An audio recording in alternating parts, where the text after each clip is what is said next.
But BAM is 100% affiliated with my friend, Jamie Valvano. You know, Jamie, ironically, we just had Jim Nance on, and we were talking about the 1983 championship, something that I know you know well. You are the daughter of Jim Valvano, and you are a great friend, and I am so thankful that you will spend some time with us Sunday. Sharing your story, Jamie. Ba-bam!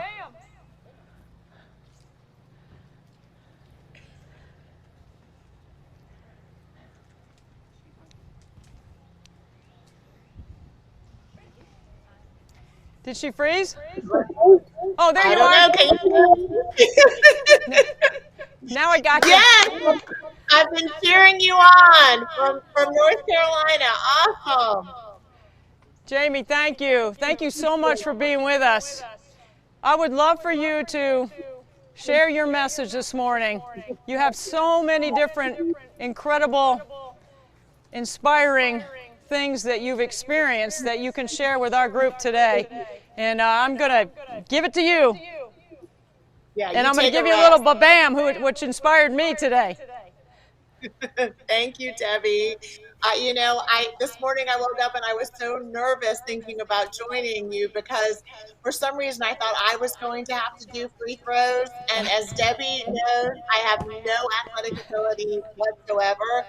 So I'm posing right now with my t-shirt and my hat, and I'm cheering you on because I'll have to train for next year. But just like you, I am getting ready to celebrate my oldest son's college graduation. Otherwise, I would be there with you today. But I am honored to have an opportunity to kind of share a little bit of my story with everyone and to just really also share how you inspire me and how important the Special Olympics is to my family. It's all yours, So, Jamie. Take it away. all right.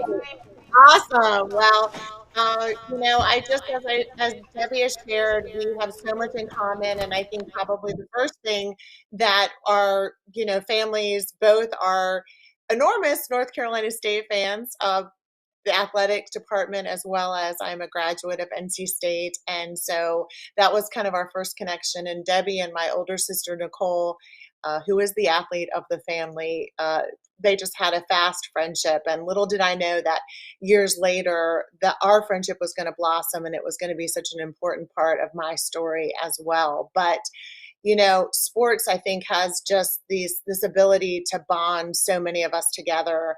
And as fans and as athletes and spectators, it's just, I've learned so many lessons being raised by a basketball coach. And for those of you who may not know my dad, Jim Valvano, he was a basketball coach at North Carolina State University. And just by watching him and being raised as the daughter of a basketball coach, I learned so many important lessons that have carried me throughout my life, and as a mother have enabled me to share those lessons with other people. And so I'm just, again, just honored to be here with you today to celebrate all that's being accomplished. My dad, from an early age, was just crazy about hoops. And I remember him sharing a story with us when he was just about 13 years old. He went to a basketball camp and he heard a speaker by the name of Reverend Bob Richards. And little did he know that day that the words that Reverend Richards spoke were going to forever change his life. Reverend Richards said, "God must have loved ordinary people because he made so many of us. And yet every day in every walk of life, ordinary people accomplish the extraordinary." And with youthful enthusiasm, my dad kind of raised his hand and said, "Where do I sign up? I'm just a normal kid growing up in Long Island, but I want to do amazing things in my life." And so a seed was planted in him that day, and it changed the way that he kind of looked at his life from that day forward. Years later, at the age of 17, he would take out an index card and he wrote down all of the things he wanted to accomplish in his professional career. And really, the pinnacle of his success was embodied in cutting down the nets after winning a national championship. And I hear that you guys are going to be cutting down some nets later on today to celebrate. But, you know, that image as a sports team as a coach of, kind of rallying together and cutting down those nets after that ultimate victory has come to symbolize to me that each one of us have these bold, audacious life visions that really are just metaphorically are our cutting down the nets moments. And so it's something different for everyone. Since I have no athletic ability, I don't think I'll be cutting down any nets, but I know that I have ultimate victories on my vision card that guide and direct me each and every single day. It was extraordinary as a young girl to be able to watch my dad accomplish all of his bold, audacious life visions. I was in the arena in Albuquerque, New Mexico, when on April 4th, 1983, my hero was able to cut down the nets after winning the national championship. And I saw him just run around that court looking for somebody to hug as they celebrated that championship together. And so it was important for me as a young girl to see that, to see how when we set bold, audacious visions for ourselves and we work each and every single day, imagining those cutting down the nets moments, that anything is possible. But the second thing my dad really instilled in me was that concept of team. There was nothing that he accomplished on his own, whether it was being surrounded by players or coaches or fans. He recognized that we all have to use our gifts and our talents in order to bless others. And we've heard today, as other speakers have shared, how important it is to serve our families and our communities and any team that we find ourselves on, to really just kind of put forth our best efforts so that together we can accomplish what we could not do alone. And I see, as Debbie was shooting, I see that team that's all around her. And as I watch how much money is being raised for this organization for Special Olympics, I just, again, once again, am reminded that when we all do our part and we pull together, that we can accomplish extraordinary things that we can never do on our own. And so I learned those things by being raised by a coach. It was heartbreaking when 10 years after watching my dad win the national championship, a stranger in a white lab coat informed my Superman that he had met his kryptonite in the form of adenocarcinoma. My dad, at the age of 46, was diagnosed with terminal cancer and given a year to live. And as I watched his body weaken, his spirit seemed to take flight. And once again, the coach in him kind of rose to the surface. The first thing he did was take out a vision card and he wrote down one final bold, audacious vision. He wanted to find a cure for cancer. It's a pretty bold vision for somebody who has just been diagnosed with such a horrendous prognosis. But he knew he couldn't do it alone. So he went about assembling a team of businessmen and people from the world of sports and entertainment and legal and medicine. And he said, "Will you be on my team? Will you help me fund quality cancer research?" For any of you who haven't seen his last speech that he gave, he was awarded the Arthur Ashe Courage Award at the inaugural ESPYs, and I was in the audience as I watched him, without any preparation or note cards, get on a stage and pour out his essence on anyone that was listening. And he shared how sports had just taken him to places that he could never imagine. He was so blessed by those experiences. But he also let us know the tragedy of facing terminal cancer and how much he needed our support and our help. And he spoke the words that day, we're starting the V Foundation for Cancer Research. It may not save my life. It may save my children's lives. It may save someone you love. And then he left us with the words that still echo today: don't give up. Don't ever give up. And how important those words have come to mean so many things in my life as I face different challenges and obstacles that I never imagined would come my way.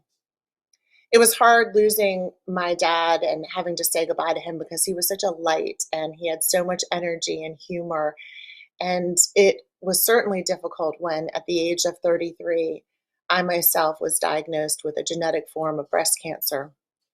A doctor informed me that I not only had breast cancer, but I had inherited a genetic mutation from my dad that made me more susceptible to many other forms of the disease.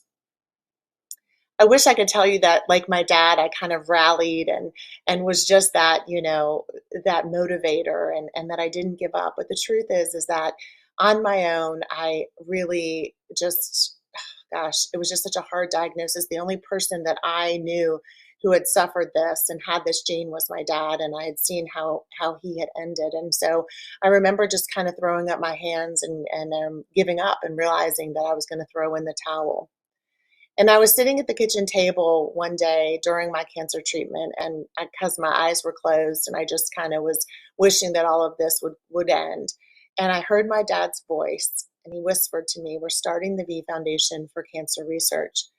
It may not save my life. It may save my children's lives. It may save someone you love." And instantly I knew that 13 years prior to my diagnosis, my dad had prophetically spoken those words, and that I was the someone that he loved. He had given me the tools to know how to survive hard, difficult challenges. Number one, to create bold, audacious visions for your life. Number two, to surround yourself with a united team that help you when you grow weary. And finally, to not give up. And so that's just what I did. All those years, 17 years ago, I wrote down that I wanted to attend my oldest son's high school graduation. I went about assembling a team and asking people boldly to help me. When we are in need, we need to be bold in asking others to use their gifts and talents so that we can accomplish those cutting down the nets moments. And then finally, it was that everyday perseverance of not giving up and surrounding myself with people that motivated and inspired me. Well, I not only was able to attend my son Jake's high school graduation, but tomorrow I'm going to see him graduate from college. And no, he's not graduating from NC State. It's not mandatory that we all go to NC State, but it's an ACC school, so we're very proud of him. And as I stand there, I know tomorrow, just looking at my son and realizing that I'm a 17-year cancer survivor, I know that I haven't gotten here on my own. I have so many family and friends and loved ones that have rallied around me and helped me to not give up. Perhaps the most important person in my life, especially over the past 19 years, has been my second son, Grant Matthew Howard. Grant was born in 2002, and he was a beautiful baby. He just had this thick head of black hair, and oh my gosh, from the moment that he entered into our world, we were just smitten. As a mom, instinctively, as I was watching him grow, I realized that he wasn't tracking objects with his eyes, and that he just seemed to be developing differently than his brother. And so I took him to the pediatrician, and they assured me that babies develop at all different rates and that there was nothing to worry about. But something told me that I needed to look further, to dig deeper. And after some tests, it was revealed to us that my son Grant had suffered a stroke while I was pregnant with him. And because of it, he would have all sorts of challenges in the future. Now, at the time, I was ill-equipped for this, 33 years old, and I didn't have any friends who had children that had challenges, and really didn't have any resources. And once again, I found myself kind of isolating and giving up. And they would use words like cerebral palsy and developmental delay and traumatic brain injury and optic nerve hypoplasia, all these words to describe my precious child. And as his mom, I ignorantly believed that it was my job to fix him, that somehow he was broken, and that there was something that I needed to do if I read the right book or I found the right therapy, that somehow he would be fixed. And he would look at me with his dark, beautiful eyes, and it was as if he was whispering long before he could even talk, "Mom, I'm not broken. I don't need to be fixed. I just need you to love me." And it would take me many years to realize that he would become my teacher as I would learn and be inspired by his journey. One day I was sitting in the office of a developmental pediatrician, and I just had one of those low days, as we all have as parents, where we just feel like we're not enough. And luckily, I had such a team of wonderful individuals, teachers, and doctors and therapists throughout his lifetime that have just lifted me up when I have gotten tired. And I remember asking him, what kind of life is he going to have? Because you see, I didn't have any life visions for him. I didn't really, the course was so unknown. And I remember that doctor speaking some words that kind of echoed my father's words all those years ago when the doctor said, Grant is going to have an extraordinary life. It may not be the one that you imagined for him, but it will be extraordinary. And I have to tell you, gosh, no truer words have ever been spoken because Grant Howard is extraordinary in so many ways. Debbie was wearing one of our Babam shirts, and a couple of years ago, Grant decided that even doctors said he might not walk, he might not talk, and we didn't really know what to expect. But he has become the athlete of the family, and he kind of partnered with a trainer here locally, and he started working out, and he adopted a phrase before every one of his workouts, and before he does any exercise, is 5, 4, 3, 2, 1, Babam. That's how he gets excited and motivated. It's his catchphrase. And then one day, Daniel, his trainer, said, do 12 reps. And Grant said, I'll do what I can. And I thought, oh my gosh, what a wonderful kind of theme to have in our life, to just always do what we can, to never give up. And so that kind of became our cry each and every workout, 5, 4, 3, 2, 1, ba-bam, do what you can. And so we made these shirts, and anybody that works out with us wears them. And if people are facing difficulties and challenges in their life, we love to send T-shirts to them. You see, Grant is the type of person that he doesn't know hatred or jealousy or anger or envy, or he never isolates or gets down. He is motivated each and every day to do his best. And he has shown me that when we live life with passion, when we love other people, we make that our purpose. When we are kind, when we never give up, when we get healthy and try our best, that we not only live our extraordinary life, but we also kind of have a team around us. We rally people and motivate them in ways we could ever never imagine, especially over the past couple of years as people have struggled in so many different ways. Grant has just spent so much time loving other people.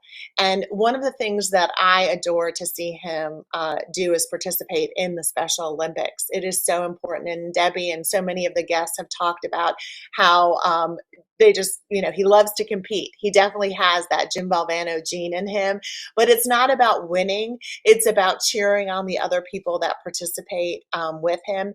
And so it's just amazing that this organization is raising money for the Special Olympics, and together we can accomplish what we could not do alone. And so I just want to thank Debbie for her efforts, and I want to motivate all of you, no matter whether you have someone in your life who is facing specific challenges or not, or participates in the Special Olympics, that we all together come together as a team. We support her, and that we just celebrate all of the accomplishments and the extraordinary things that are to come. So thank you so much for allowing me to share my message with you this morning. Jamie, ba-bam! Ba-bam! Way to go.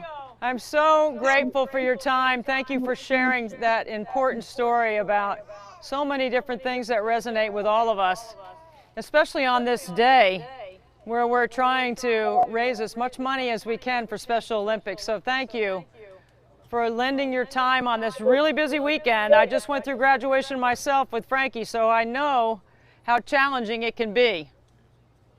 Well, I know you've got to go, but Grant really wanted to say hi to you. So do you have one text? So Let's see Grant. Hey, Grant, come say hi, Miss Debbie.